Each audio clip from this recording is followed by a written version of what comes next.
Hey, what's up, everybody? It's Legal Tender. Back in the building, back in the vote. Pulled out some notes to make a new video.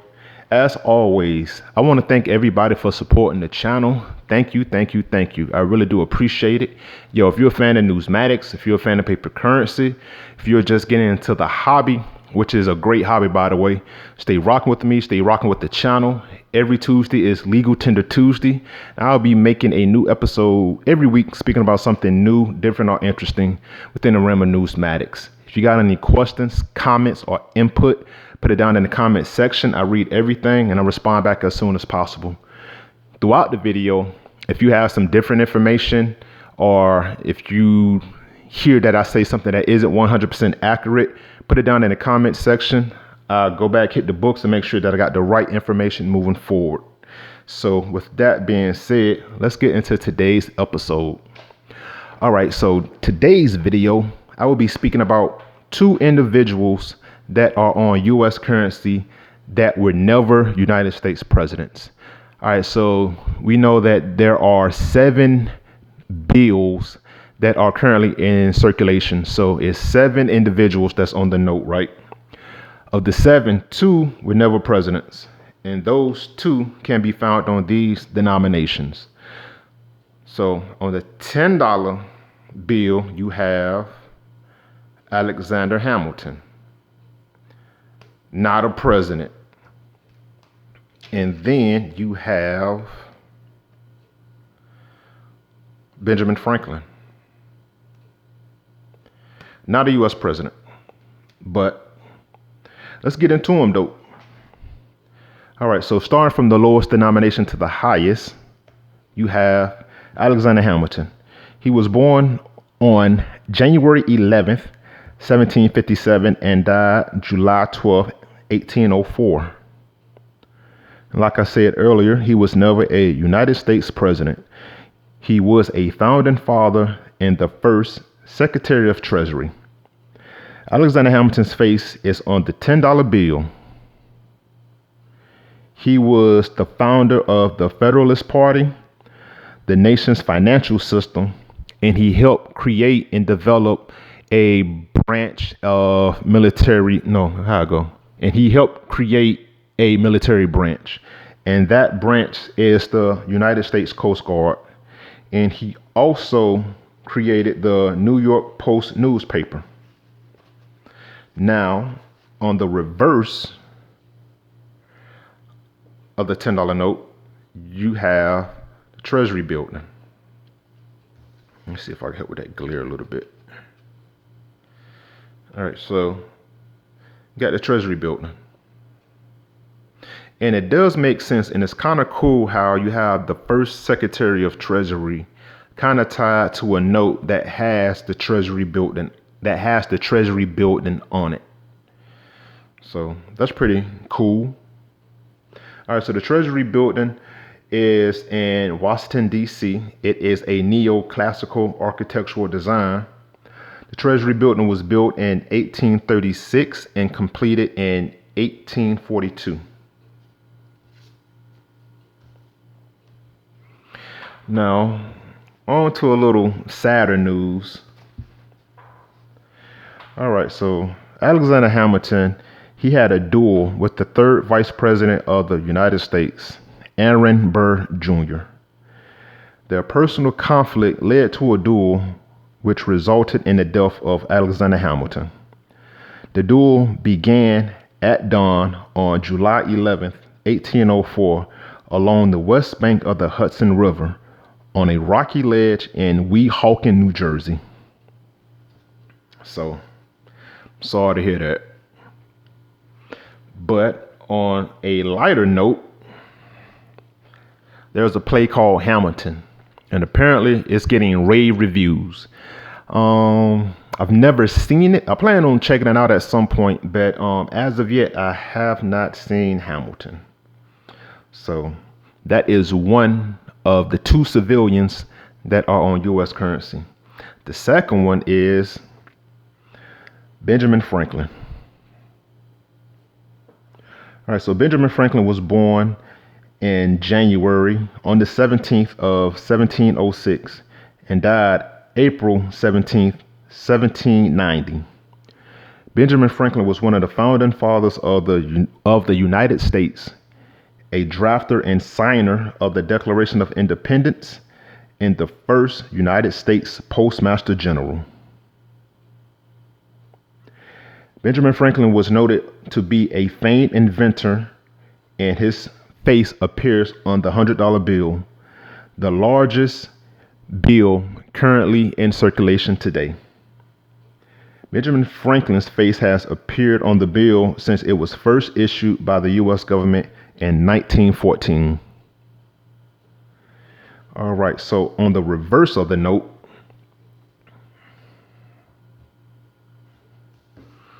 you have Independence Hall. And the image that's on the back of this note is one of two structures that are not in Washington, D.C. Independence Hall is in Philadelphia, Philadelphia, Pennsylvania. That is where you can find Independence Hall. I'm trying to get this glare out the way. There we go. All right, so on the reverse of the note is Independence Hall, which is in Philadelphia. The time on the clock of Independence Hall is approximately 4:10, and it has been suggested that this may refer to 4:10 or April 10th, the 100th day of the year. Now, if you think about it, April is the 4th month, and the 10th day in April is the 100th day of the year. So, still working on that production team. Let me see. Now, if you could see with this older note, that clock, if you got an old $100 note and a magnifying glass, you'll be able to check this out as well. All right, so the clock reads approximately 4:10. And like I said, April is the 4th month of the year. So on the 10th of April, that will be the 100th day of the year. And that 100 comes with the denomination. If they pieced it together like that to where they made it all make sense, that is very meticulous of the individuals that actually designed this note. And that is super dope. But on today's newer notes, and you may catch it, it started with the monochrome series, and that was series year 1995, but that wasn't when the $100 note was first introduced.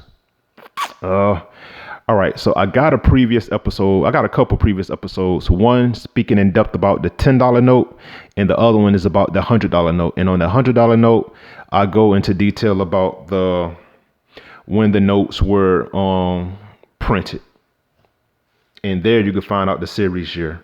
But I'm saying all that to say this. They say that the time done changed from 4:10 to 10:30 on the newer notes. I think the $100 note, if I'm wrong, put it down in the comments. I want to say the $100 denomination came out in series year 1996. I think that is accurate. So this time reads 10:30.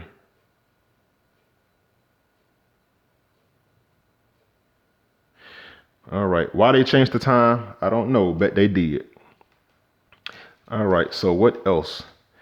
Okay. So Benjamin Franklin has the prestige of being on one of the rarest notes, one of the rarest and least printed notes in U.S. history.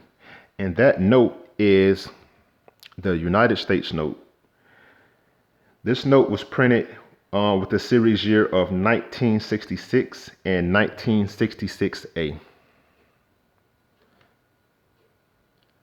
So this currency type only had two series printed, 1966 and 1966A. And Franklin is on this bill, which had a very low printage. All right, so let's speak about some fun facts as always. All right, so the $10 denomination was printed in the following currency types. You have, I don't got all these currency types, but this is what I got. That's what I pulled out of the vote. All right, so you have national currency, which is a national banknote. Again, we identify that with the brown seal, brown serial numbers, and it will be up top. So you got some national currency. I don't got a Federal Reserve banknote, but I do got a silver certificate. So we got silver certificates. We got gold certificates. We have a Federal Reserve note. A newer Federal Reserve note. This is of the monochrome series, but still Federal Reserve note up top. And we have a colorized note. And also we have a emergency currency note. This here is a North African note. They also, the $10 denomination also came in a Hawaii overprint note, but I don't got one of those. So the estimated lifespan of the $10 note is 5.3 years, and it is the second lowest of all denominations printed. Fun facts about the $100 note is that they came in the following currency types: national bank notes, United States notes, which I got right here, a United States note, a Federal Reserve bank note, don't got one of those, and I don't got a gold certificate, but I do have a Federal Reserve note and a colorized Federal Reserve note. So the hundreds, they kind of light, but it's the highest denomination. What are you gonna do? All right, and last thing, speaking about being, is that the current Treasury Seal was debuted on the United States note of series year 1966. All right, so if you can see with my visual aid, this is the old Treasury Seal. It's a dead giveaway because it's a lot of floral inside it, but it's also surrounded with Latin phrases. Today's current Treasury Seal is no Latin. It still has the same, got the scales, the chevron, and the key on the crest, but it has the Treasury Department in the year it was established, which is 1776. And this new seal first debuted on this note right here, the United States note of series year 1966. So pretty pumped that I got this in the collection. So like I said, check out my previous episode speaking about the $10 note and the $100 note as well. But speaking about non-presidents on notes, that's all we got. All right, till next time, keep it legal, keep it tender. Talk to you soon.